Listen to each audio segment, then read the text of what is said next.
السلام علیکم ویوز، میرا نام عطاء الرحمان اور آپ دیکھ رہے ہیں عطاء بخاری یوٹیوب چینل۔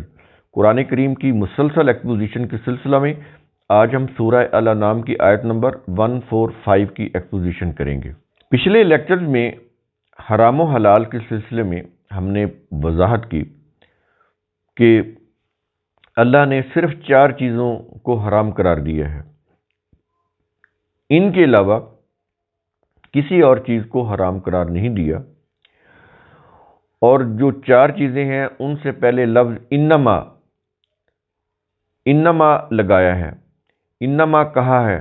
انما کا مطلب ہوتا ہے صرف اور صرف یہی، اس کے علاوہ اور کچھ نہیں۔ تو 4 چیزوں کے متعلق کہا کہ صرف یہی 4 چیزیں حرام ہیں، ان کے علاوہ کوئی اور چیزیں حرام نہیں ہیں۔ مردار، خون، خنزیر کا گوشت، اور جس جانور پر بوقت ذبح اللہ کے نام کے علاوہ کسی اور کا نام پکارا گیا ہو، بس۔ باقی جو بھی کھانے پینے کی چیزیں ہیں وہ انسانوں کے اوپر چھوڑ دی گئی ہیں کہ ان میں سے وہ جو حلال اور پاکیزہ چیزیں ہیں وہ کھائیں، تو جو چاہیں کھائیں، جو بھی حلال اور پاکیزہ ہیں، کوئی ممانعت نہیں، کوئی رکاوٹ نہیں۔ لیکن مذہبی پیشواؤں نے اپنے جو حرام اور حلال کے وہ جو قوانین بنائے ہوئے ہیں کہ یہ حرام ہے، یہ حلال ہے، اللہ تعالیٰ نے سختی سے اس کی تردید کی۔ ہم نے پیچھے اس کو پوری وضاحت سے بیان کیا کہ یہ شرک ہے۔ اب یہی چیز اس آیت کے اندر آ رہی ہے، اور ایک یعنی یوں کہہ لیں جھنجھوڑ دینے والے انداز سے آ رہی ہے، انسان ہل کر رہ جاتا ہے۔ تو شروع کرتے ہیں سورہ الانعام آیت نمبر 145۔ الفاظ ہیں رسول سے خطاب کر کے کہا یہ جا رہا ہے، کل، اے رسول کہہ دے، کیا؟ لا اجد فیما اوحی الیہ، جو وحی مجھ پر کی گئی ہے اس میں تو میں کوئی چیز نہیں پاتا۔ جتنا کچھ بھی میرے اوپر وحی کیا گیا ہے اس میں سے مجھے تو کوئی ایسی چیز نہیں ملی۔ کیا کہتا ہے کہ محرمن علی طعام یطعمہ، کہ جس کا کھانا کسی کھانے والے پر حرام ہو۔ جتنی بھی وحی میرے اوپر آئی ہے مجھے اس میں سے کوئی ایسی چیز نہیں ملی کہ اس میں یہ کہا گیا ہو کہ یہ جو کھانے کی چیز ہے یہ حرام ہے، سوائے 4 کے۔ آگے اس 4 کا ذکر آ رہا ہے، ان 4 کے سوا مجھے تو وحی میں کوئی ایسی چیز نہیں ملی کہ جس میں یہ ہو کہ ان 4 کے علاوہ بھی کوئی چیز حرام ہے، تو مجھے تو نہیں ملی۔ اب یہ دیکھیں، رسول کی زبان سے اقرار کرایا جا رہا ہے، رسول اپنی زبان سے اللہ کے کہنے کے اوپر اقرار کر رہے ہیں۔ کل کے لفظ ہے نا، یہ ہے حدیث، یہ ہے قول رسول۔ اندازہ لگا رہے ہیں آپ؟ کبھی سوچا ہے اس زاویے سے بھی کہ قرآن کے یہ جو انداز اسلوب ہے، کبھی اس زاویے سے بھی اس کو سوچا ہے کہ یہ رسول کے اقوال ہیں، رسول کی زبان سے کہلوائے اللہ نے؟ اتنے اہم جو ایرانی رسول سے منسوب کر کے باتیں کر رہے ہیں ان کے اوپر ہمیں بڑا یقین ہے، لیکن جو اللہ نے اپنے رسول کی زبان سے جو چیز کہلوائی اور پھر اس کو اپنی کتاب کے اندر دے دیا، اس کے اوپر کوئی اعتماد نہیں ہے، اس کے اوپر کوئی یقین نہیں ہے، اس کی اطاعت ہی نہیں ہے۔ اس کو یہ کہا گیا ہے کہ یہ جو قرآن ہے یہ تو مومل ہے، یہ تو تفصیل ہی نہیں بتاتا، یہ تو چیزوں کو واضح ہی نہیں کرتا، یہ تو مبہم ہے، غیر واضح ہے، مشکل ہے، سمجھ ہی نہیں آتا۔ یہ ہے اس قرآن کے متعلق ہمارا ایٹیٹیوڈ، ہمارے نظریات۔ تو اس کے لیے انہوں نے پھر کیا کر دیا؟ قرآن و سننا، قرآن و حدیث۔ کہتے ہیں جب تک یہ جو ایرانی محدثین کی لکھی ہوئی حدیثیں، ایرانی مفسرین کی لکھی ہوئی تفسیریں، وہ بھی ظاہر ان حدیثوں کی بنیاد کے اوپر ہیں، وہ بیسیکلی حدیثیں نہیں ہیں، روایتیں ہیں۔ تو جب تک وہ قرآن کے ساتھ نہیں ملائیں گے، قرآن کے ساتھ اٹیچ نہیں کریں گے، قرآن کے ساتھ مکس نہیں کریں گے، قرآن کی بات سمجھ نہیں آئے گی۔ اس سے بڑا شرک کیا ہوگا؟ اس سے بڑا کوئی شرک نہیں ہو سکتا، اور اس کی سزا اس دنیا میں بھی مل رہی ہے اور قیامت کو بھی ملے گی، اور یہ اللہ کے قانون سے بغاوت ہے، اللہ کی بغاوت ہے، اللہ کی سرکشی ہے جو ہم کر رہے ہیں۔ پہلے جیوز نے کی، پھر کرسچن نے کی، اب یہ اجمی اسلام والے ہم کر رہے ہیں۔ تو جو بھی یہ کرے گا وہ مشرکین کے زمرے میں شامل ہو جائے گا۔ یہ کوئی ایسی بات نہیں ہے کہ آپ اس کو کوئی سمجھے کہ بڑی کوئی غیر اہم بات ہے یا کوئی روٹین کی بات ہے۔ اس کا تو ہماری زندگی جڑی ہوئی ہے ان چیزوں کے ساتھ۔ کھانے کے لیے تو ہمیں چاہیے نا کچھ نہ کچھ۔ تو اتنی اہم چیز کے اوپر ہم فالو کس کو کر رہے ہیں؟ اپنے کریٹر کو نہیں، جس نے یہ چیزیں بنائی اور جس نے ان چیزوں کے متعلق کہا کہ یہ حلال ہے۔ ہم فالو کر رہے ہیں جو مشرکین ہیں، جو توہم پرست ہیں، جو خود ساختہ شریعتیں فقہ بنانے والے ہیں، ان کو فالو کر رہے ہیں اور سمجھ رہے ہیں کہ یہ اللہ کی طرف سے ہیں۔ یعنی کتنے جرائم کر رہے ہیں، جھوٹ کو سچ مان رہے ہیں، اللہ سے منسوب کر رہے ہیں، شرک کر رہے ہیں، اور وہ جو شرک کے اوپر ہمیں کاربند رکھنے والے ہیں ان کو ہم فالو کر رہے ہیں۔ کتاب اللہ کو ہم پسے پوچھ ڈالے ہوئے ہیں، اس کی خلاف ورزی کر رہے ہیں۔ تو اس سے بڑی نافرمانی، سرکشی، بغاوت اور کیا ہوگی؟ سوچیں ذرا۔ تو اللہ کے رسول کی، اللہ کے نبی، آخری نبی محمد علیہ السلام، ان کی زبان سے اللہ تعالیٰ نے یہ الفاظ ادا کروائے، یہ بات کہلوائی، یہ اقرار کروایا کہ جو وحی مجھ پر کی گئی ہے اس میں تو کوئی چیز میں ایسی نہیں پاتا جس کا کھانا کسی کھانے والے پر حرام ہو سوائے ان 4 چیزوں کے۔ اس لیے آگے الفاظ ہیں، کیا یہ رہا ہے؟ الا ان یکون، سوائے ان 4 چیزوں میں سے جن کا ذکر آگے آ رہا ہے۔ کہتا ہے ان 4 چیزوں کے سوا مجھے تو وحی میں کوئی چیز نظر نہیں آئی۔ یہ لفظ کیا ہے؟ لا اجدو، میں نہیں پاتا۔ یعنی نبی جس کے اوپر وحی آئی، احکام آئے، اس نے تو نہیں پایا، لیکن 1400 سال کے بعد یہ جو ہمارے جو اکابرین ہیں یہ پا لیتے ہیں۔ پتہ نہیں کہاں سے پا لیتے ہیں، ظاہر ہے ایرانی روایات سے پاتے ہیں نا، قرآن سے تو نہیں پا سکتے۔ قرآن میں جب نبی نہیں پا سکے، ہے ہی نہیں، حکم آیا ہی نہیں، یہ جو حلت و حرمت کے احکام انہوں نے بنائے ہیں تو وہ بیان کیے ایرانیوں نے، تو یہ ایرانیوں کی کتابوں سے انہوں نے پا لیے، قرآن سے نہیں پا سکتے۔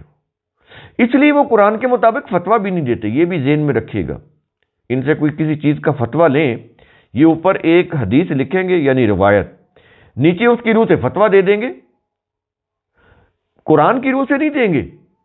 اس لیے اگلے الفاظ ہیں، کیا یہ رہا ہے کہ الا ان یکون، سوائے ان 4 چیزوں میں سے کوئی چیز میں وحی میں حرام نہیں پاتا۔ آگے اب ان کی ڈیٹیل بتا رہے ہیں، کیا یہ رہا ہے؟ نمبر 1، میتتن، مردار۔ نمبر 1، یہ مردار جو ہے، چاہے وہ طبی موت مر جائے، چاہے اس کو کوئی مار دے، چاہے وہ جل جائے، چاہے کسی حادثے کا شکار ہو جائے، وہ مردار ہے۔ تو کیا یہ رہا ہے کہ وہ حرام ہے؟ دوسری چیز، کیا یہ رہا ہے؟ او دمم مسفوحن، یا بہایا ہوا خون۔ اچھا، یہاں پر یہ بھی چیز سمجھ لیں کہ خون کو کیوں حرام قرار دے رہا ہے۔ یہ جتنے بھی فاسد مادے ہوتے ہیں وہ خون کے اندر ہوتے ہیں۔ خون جب گردوں سے گزرتا ہے ہمارے کڈنی سے، تو ان کا فنکشن یہ ہوتا ہے کہ اس میں سے فاسد مادے نکالتا ہے، اور وہ پیشاب کے راستے پھر خارج ہوتے ہیں۔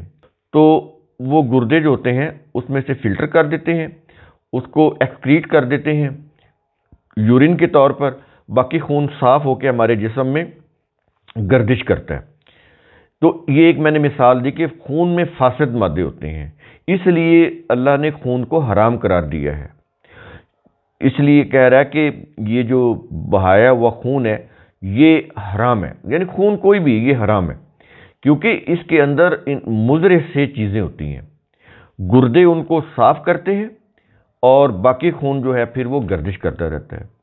اگر گردے کسی وجہ سے فیل ہو جائیں، کام نہ کر سکیں، یا ہماری خوراک اتنی ناقص ہو کہ اس میں سے خون میں یورک ایسڈ کی یا باقی چیزوں کی مقدار بڑھ جائے، تو اس سے پھر ہمارا یورک ایسڈ بڑھ جائے گا، ہمارا بلڈ پریشر بھی بڑھ سکتا ہے، ہمارے آگے جا کے شوگر کے پرابلم بھی آ سکتے ہیں، بہت سارے مسائل کھڑے ہو سکتے ہیں. تو اس سے آپ دیکھیں کہ ایک چیز آپ دیکھیں کہ یورک ایسڈ بڑھنے سے انسان کی حالت کیا ہو جاتی ہے، اس کی کیا کیفیت ہو جاتی ہے. تو یہ چیزیں اس لیے ممنوع قرار دی گئی ہیں کہ دیکھیے اللہ تعالیٰ کے ہر کام میں ایک حکمت ہے. وہ جب کسی چیز کو حرام قرار دیتا ہے تو اس کی ایک بیس ہوتی ہے. وہ کریٹر ہے، وہ جانتا ہے کہ اس چیز کے کھانے سے ہوگا کیا، اس لیے اس نے خون کو حرام قرار دیا ہے. اس کے بعد تیسرا نمبر کیا یہ رہا ہے، او لحم خنزیر فإنہ رجس، یا خنزیر کا گوشت کیونکہ وہ ناپاک ہے. اب یہ جو خنزیر کا گوشت ہے قرآن نے بالکل واضح قرار دے دیا کہ یہ اس کو نہیں کھانا، وہ ناپاک ہے. اب یہ جو چیز ہے ظاہر ہے اللہ کریٹر ہے، ایز اے کریٹر اس نے اس چیز کے منع کر دیا. جب اتنے جانور حلال ہیں تو اس میں سے اگر کوئی ایک جانور منع کیا گیا ہے تو اس سے منع ہو جانا چاہیے. لیکن اس میں بھی پھر آج کے جو نئے جو یوں کہہ لیں جدید قسم کے مفسرین آ رہے ہیں جو بالکل جن کو قرآن کا علم ہی نہیں ہے، اور وہ بڑے اپنے آپ کو بڑے انوویٹو سٹائل میں، بڑے ماڈرن انداز میں وہ اس کی اور توضیحات کر رہے ہوتے ہیں کہ یہ اس کے معنی یہ نہیں ہے، یہ ہے. تو جب ایک لفظ بالکل واضح ہے، خنزیر کا مطلب خنزیر ہے اور لحم کا مطلب گوشت ہے، تو بات بالکل واضح ہے.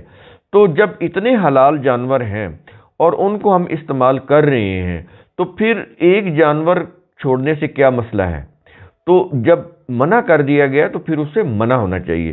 تو کہتا ہے کہ خنزیر کا گوشت، اور آگے اس کی وجہ بتا رہا ہے کہ رجسن، کہ وہ ناپاک ہے، اس وجہ سے یہ نہیں کھانا. اس کے بعد چوتھا نمبر کیا یہ رہا ہے، او فسکن، یا اللہ کی نافرمانی کرتے ہوئے. یہ چوتھا نمبر ہے، یا اللہ کی نافرمانی کرتے ہوئے کیا کرتے ہیں. کہتا ہے کہ اہلا لغیر اللہ بھی، جس جانور پر بوقت ذبح اللہ کے سوا کسی اور کا نام پکارا گیا ہو.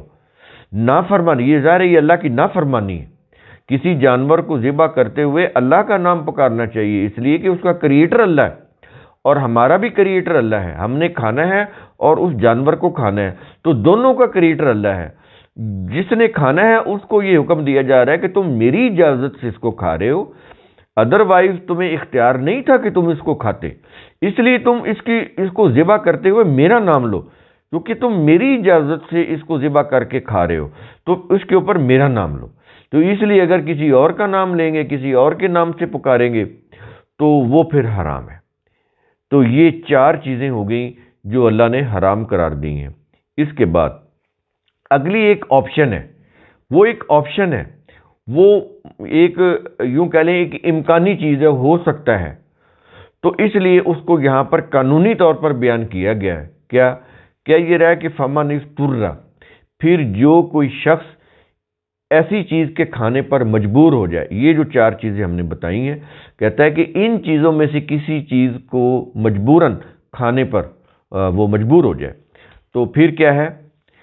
اور اس کی شرط بتائی ہے، 2 شرطیں بتائی ہیں کہ اگر کوئی شخص ان حرام کردہ چیزوں میں سے بھی کوئی چیز کھانے پر مجبور ہو جائے، بامر مجبوری وہ کھانا پڑ جائے کہ کوئی اور چیز مل نہیں رہی، تو کہتا ہے پھر 2 شرطیں ہیں اس میں. کیا کہتا ہے کہ غیر باغین، کہ وہ باغی نہ ہو اللہ کے قانون کا، باغین بغاوت کرنے والا نہ ہو، یعنی اللہ کے قوانین کی سرکشی کر کے وہ حرام چیز کو کھانے والا نہ ہو، یعنی کہ وہ سرے سے ان چیزوں کو حرام ہی نہ سمجھتا ہو اور ان کو مزے لے کے کھاتا ہو. یہ ایسی چیز نہیں ہونی چاہیے. بامر مجبوری کھانا اور چیز ہے، لیکن کسی حرام چیز کو سمجھنا کہ کوئی حرام نہیں ہے، یہ تو بڑی مزیدار ہے، میں تو اس کو کھاؤں گا، مجھے تو اس سے کھانے سے بڑی لذت حاصل ہوتی ہے. جیسے یہ خنزیر کا گوشت ہے تو وہ کھاتے ہیں پگ کو، بڑے مزے سے کھاتے ہیں. تو اگر وہ مزے سے کھا رہا ہے، مجبوری سے نہیں کھا رہا، وہ مزہ لینے کے لیے کھا رہا ہے، تو یہ کہتا ہے کہ پھر یہ حرام ہے.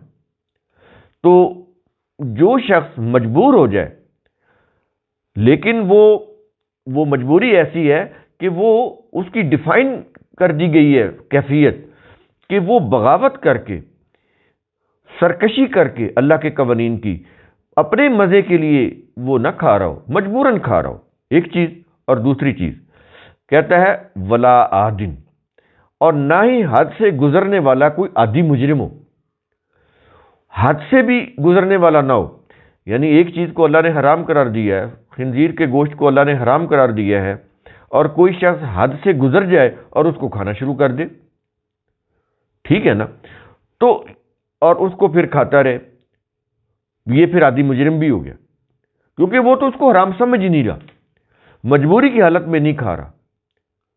یہ نہیں ہے۔ جو شخص مجبوری کی حالت میں کھائے، اور اس کی دو شکلیں بتائی کہ نہ تو وہ اللہ کے قوانین کی خلاف ورزی کر کے کھا رہا ہو، اور نہ ہی وہ حد سے گزرنے والا ہو، بلکہ بامر مجبوری کھا رہا ہو، اور اتنا کھائے جتنی کہ اس کی جان بچ جائے۔ یہ نہیں کہ وہ پھر کھاتا ہی رہے مجبوری کی حالت میں، وہ اس چیز کو کھا سکتا ہے اپنی جان بچانے کے لیے کہ بھوک سے نہ مر جائے، لیکن جب ظاہر ہے وہ کھائے گا، اس کو کچھ انرجی ملے گی تو وہ اٹھ کے کوشش کرے کہ اس کو حلال چیز ملے کھانے کے لیے۔ یہ نہیں کہ وہ پھر بس ٹھیک ہے اس کو کھاتا ہی رہے اور پیٹ بھر کر کھاتا رہے، یہ نہیں ہے۔ تو ایسی حالت میں پھر کیا ہے؟ کہتا ہے فَإِنَّ رَبَّكَ غَفُورٌ الرحیم، کہتا ہے کہ بلا شبہ تیرا رب معاف کرنے والا، نشوونما کرنے والا ہے۔ اگر مجبوری کی حالت میں ایسے ہوا ہے تو پھر تیرا رب معاف کرنے والا بھی ہے اور نشوونما دینے والا بھی ہے۔ تو یہ چیزیں دوسری جگہ پر یہ بھی چیز کہی ہے کہ اس کے اوپر کوئی حرج نہیں ہے کہ وہ کھا لے، لیکن اتنا جتنی ضرورت ہے۔ یہاں پر یہ کہہ رہا ہے کہ تیرا رب معاف کرنے والا ہے، نشوونما دینے والا ہے۔ تو یہ چیزیں حرام اور حلال سے ریلیٹڈ سورہ الانعام میں بڑی وضاحت کے ساتھ آ رہی ہیں، اور خاص طور پر جانوروں اور مویشیوں کے سے متعلق آ رہی ہیں، تو بڑی اہم ہے ان کو سمجھنا۔ اگر یہ چیزیں سمجھ آ جائیں تو یہ جو شریعت کے اتنے بڑے بڑے بوجھ، فقہوں کے اور فتووں کے جو بوجھ ڈالے ہوئے ہیں نا ہمارے اوپر ان مذہبی پیشواؤں نے، وہ بوجھ ہٹ جائیں گے، انسان ہلکے پھلکے ہو جائیں گے، یہ ہوگا۔ اور قرآن کی جو منشا ہے وہ یہی ہے کہ انسانیت کو، یہ جو انسانوں کے سروں کے اوپر، ان کی گردنوں میں یہ جو شریعت کے اور جو فقہوں کے اور فتووں کے جو طوق ڈالے گئے ہیں، ان کے جو بھاری بھرکم وزن رکھے گئے ہیں ان کے اوپر، کہ یہ سوچ سمجھ ہی نہ سکیں، قرآن یہ ہٹانا چاہتا ہے۔ یہ جب ہٹ جائیں گے تو پھر انسان کی زندگی آسان ہو جائے گی۔ تو قرآن کریم کا اصول ثم تتفکروا، اس کی روح سے آپ خود بھی سوچا کریں، سمجھا کریں، غور و فکر کیا کریں۔ شکریہ۔